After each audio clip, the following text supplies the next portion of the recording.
Benvenuti a un altro appuntamento con Studio Tele4, siamo in compagnia del Presidente dell'Università Popolare di Trieste, Edvino Ierian, che ringrazio per essere tornato nei nostri studi. Allora, Presidente, diciamo così, la doppia struttura dell'attività dell'Università Popolare ci consente, visto che siamo entrati nel mese di maggio, di trarre un primo bilancio soprattutto per quanto riguarda i corsi che l'Università Popolare tiene, come sappiamo, insomma, ogni anno da tempi immemori. 125 anni. Io ho fatto tempo anch'io a frequentare alcuni di quei corsi il corso di inglese. Quali sono il primo bilancio, se l'avete già fatto, o quali sono anche le sensazioni che avete tratto dai corsi di quest'anno accademico? Personalmente devo dire che è una sensazione estremamente positiva, perché ci eravamo posti l'obiettivo di ringiovanire un po' questi corsi, dando anche delle impostazioni nuove, senza però tralasciare, anzi dando più sostanza e forza a quelli che erano i corsi tradizionali. Certamente non è il momento di una valutazione precisa dei risultati, che si farà prima dell'estate, quindi quando tutti i corsi saranno completati, ma dei primi risultati sono per noi estremamente significativi. Vorrei dare solo qualche numero.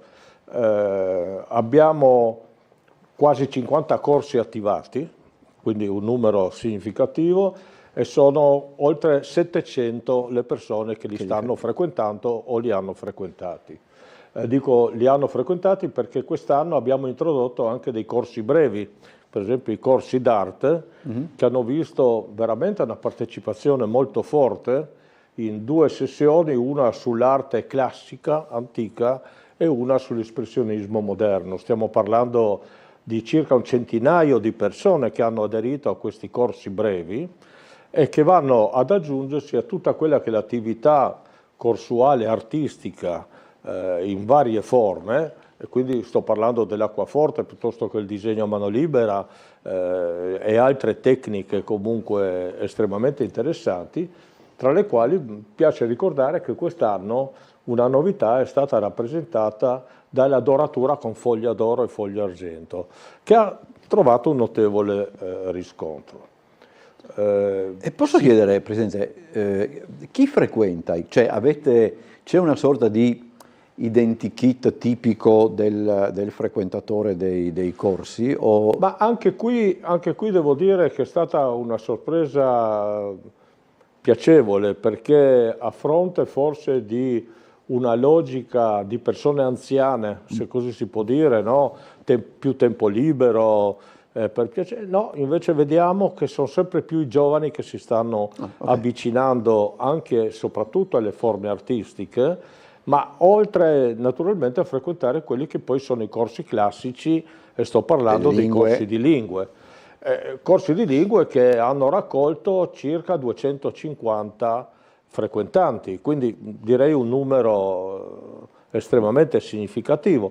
Siamo riusciti a far partire tutti i corsi, ovviamente inglese, francese, spagnolo, sono lingue, ma anche croato e sloveno, però accanto a questi giapponese, cinese, russo, e quindi mi sembrano che ci sia veramente un interesse anche notevole. russo? Sì, anche russo, c'è anche un corso di russo che ha visto circa 14 persone partecipare. Non è male, insomma. No, direi che io devo anche francamente dire all'inizio, alla presentazione di questi corsi, ero un po' scettico sul cinese, non perché non fossero interessanti, ma certo c'è una complessità intrinseca diversa dall'inglese o dallo sloveno, dal croato, e invece i numeri stanno a indicare che c'è attenzione e voglia di imparare. Ecco, lei ha in qualche modo anticipato la domanda che avrei fatto, cioè è un ulteriore segnale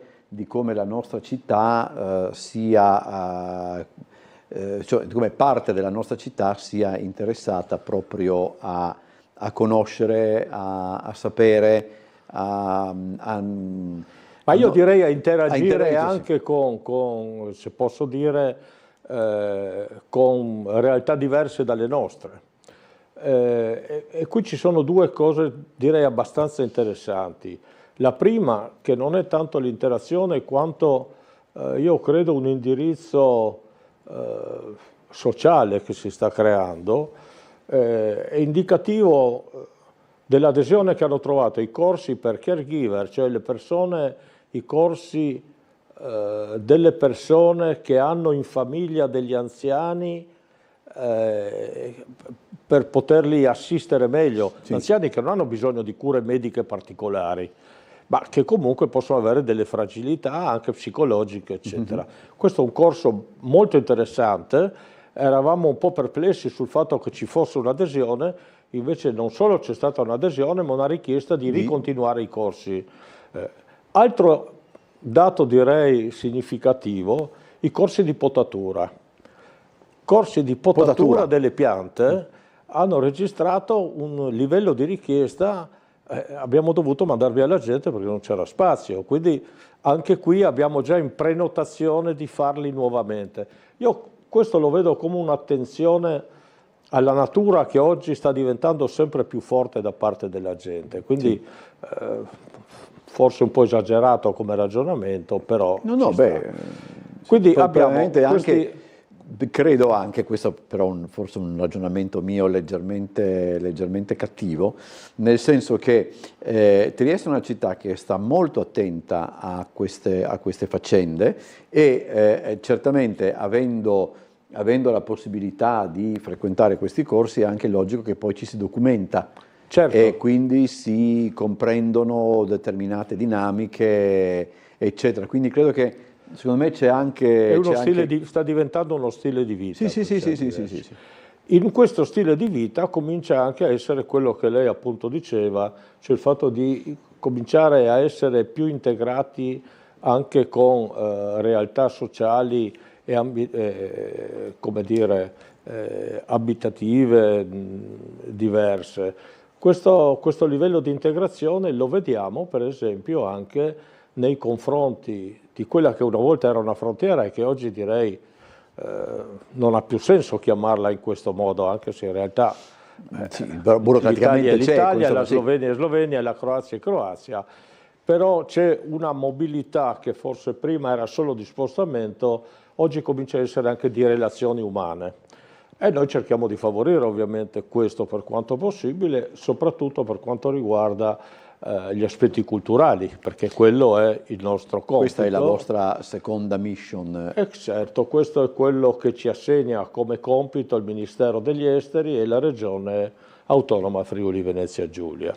Prima di affrontare questa parte del lavoro e dell'impegno dell'università popolare, proprio questa se crede è proprio una curiosità burocratica. Immagino che voi l'estate la passerete anche programmando i nuovi corsi, aggiustando. Stiamo già iniziando. Ecco, immaginavo. Quando in genere presentate il nuovo anno accademico, diciamo così? Cosa sarà, settembre anche voi? Certo, lo faremo nella seconda metà di settembre. Quest'anno speriamo di farlo in tempo utile, forse anche un po' prima dell'anno scorso, in modo che la gente abbia a disposizione anche, già il calendario, anche se in gran parte potremmo dire che riconfermeremo quello dell'anno scorso, ma tenendo conto dei numeri delle adesioni potremo programmare qualche corso in più e anche qualche novità, perché è giusto che così sia. Allora, parliamo adesso appunto dell'altro impegno dell'Università Popolare, cioè l'attenzione nei confronti delle comunità italiane, diciamo di Slovenia e Croazia in primis, ma non solo, perché poi dopo diciamo che per questioni anche, come dire, per certi aspetti storiche, voi guardate anche un pochettino oltre Slovenia e Croazia. Allora, noi stiamo seguendo in questo momento 54 comunità italiane, la cui gran parte è sicuramente in Croazia, poi c'è ovviamente in Slovenia, stiamo parlando della fascia costiera essenzialmente, anche se in Croazia abbiamo anche 4 comunità vicino a Zagabria. Ok. Mentre in Slovenia sono tutte sulla fascia litoranea. Però abbiamo anche una forte comunità in Montenegro, una comunità estremamente attiva che poi al suo interno ha vari, diciamo così, distretti. Okay. Infatti si parla Unione degli Italiani del Montenegro perché, ma la comunità è una. Abbiamo appena assistito alla loro assemblea, estremamente ben affollata ed organizzata, in un ottimo italiano. E poi abbiamo anche un'ultima nata, diciamo così, che è quella in Serbia, anche qui. È chiaro che il punto più forte, soprattutto in questi ultimi 2, Montenegro e Serbia, sono i corsi di lingua italiana, sì, che sono il primo elemento per radicare meglio la cultura italiana, ma anche per farla conoscere anche a coloro che magari si avvicinano qualche volta anche per motivi di studio o di interesse. Questo, direi, do un numero che mi pare estremamente significativo: in 20 anni la comunità del Montenegro ha fatto 700 corsi di italiano.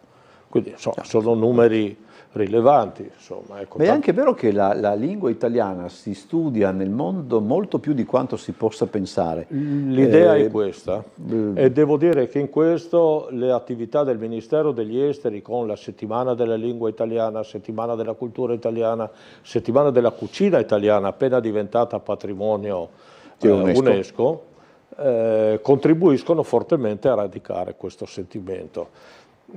Io non parlerei di nazionalismo, io parlerei proprio di amore per la cultura del nostro paese. Sì. Come possiamo lavorare su questo? Beh, cerchiamo di lavorare portando i nostri soci dell'UPT, diciamo così, italiani triestini, quindi una parte di quell'attività di cui abbiamo parlato prima, a conoscere quei tesori artistici che ci sono invece dall'altra parte, di quello che era dall'altra parte del confine. Sto parlando di Croazia, di Slovenia, ma anche Montenegro, quando fosse possibile, anche se un po' più distante, ma insomma è un po' complicato, certo, e portando nello stesso tempo i soci delle comunità di lingua italiana di questi paesi, portandoli a conoscere le bellezze artistiche dell'Italia. Consideri che quest'anno UPT ha in programma, in parte lo ha già fatto in modo considerevole, di spostare circa 750 connazionali sull'Italia, portandoli in viaggio di studio, preparati con lezioni prima della partenza, a conoscere la storia e soprattutto le parti artistiche di Roma, Firenze, Milano, Torino. Perché questo? Perché la cultura deve essere integrata, non può essere patrimonio di uno o dell'altro. Le radici italiane sono molto forti in tutti questi paesi, anche in Croazia, perché credo che anche le radici veneziane possiamo considerarle in qualche modo un patrimonio comune condiviso. E in questo senso abbiamo già organizzato degli eventi che hanno avuto un buon successo, finora 3, alcuni, uno in Croazia, uno in Slovenia, uno a Villa Manin e a Aquileia, proprio per far conoscere tutte e 2 le realtà, e adesso prossimamente andremo a Udine, dove andremo a visitare il Museo Diocesano con i Tiepolo, che sono direi estremamente rilevanti, ma anche la mostra degli impressionisti. Ok, e poi dopo anche mi diceva che c'è anche un programma che riguarda invece il Carpaccio a Questo Pirano, è stato già, abbiamo già fatto queste 3 escursioni, diciamo, di studio artistiche, sempre con guide estremamente qualificate, una a Pirano a vedere il quadro del Carpaccio conservato nella chiesa del monastero di San Francesco, e poi anche nello stesso giorno la danza macabra di Krastolier, che è una cosa che viene apprezzata a livello europeo, perché insomma è qualche cosa di estremamente interessante ed è a pochi passi da noi. Mentre l'altra escursione in Croazia è stata fatta per quello che riguarda sempre opere artistiche estremamente rilevanti alla Basilica Eufrasiana, Okay. che è considerato un capolavoro UNESCO, tra l'altro protetta dall'UNESCO, un capolavoro alla pari dei mosaici di Ravenna. Insomma. Senta Presidente, questa credo che la terza parte, diciamo così, come dire, non statutaria, ma che per certi aspetti diventa quasi automatica quando si parla di queste cose, è proprio questa sorta di interazione fra i soci, diciamo così, triestini, i soci italiani e i soci d'oltreconfine. Delle comunità italiane di oltreconfine. Beh, diciamo che quello sarebbe il risultato, se vogliamo così dire, non finale, ma l'obiettivo sì. Certo. Come tutti gli obiettivi non è di facile raggiungimento, però devo dire che in questo, per esempio, anche gli accordi e le collaborazioni che abbiamo stretto con l'ITIS in primo luogo, perché per esempio i corsi che citavo prima, caregiver piuttosto che potatura eccetera, li facciamo assieme all'ITIS e grazie sì. alla loro collaborazione. E con la Confartigianato di Trieste e Gorizia, che ha predisposto un ottimo studio su quelli che sono tutte queste zone transfrontaliere, quindi sia in Friuli Venezia Giulia, soprattutto nella nostra area goriziano, sia Slovenia e Croazia, per quello che riguarda popolazione, crescita e possibilità anche di sviluppo economico dato dalle interazioni.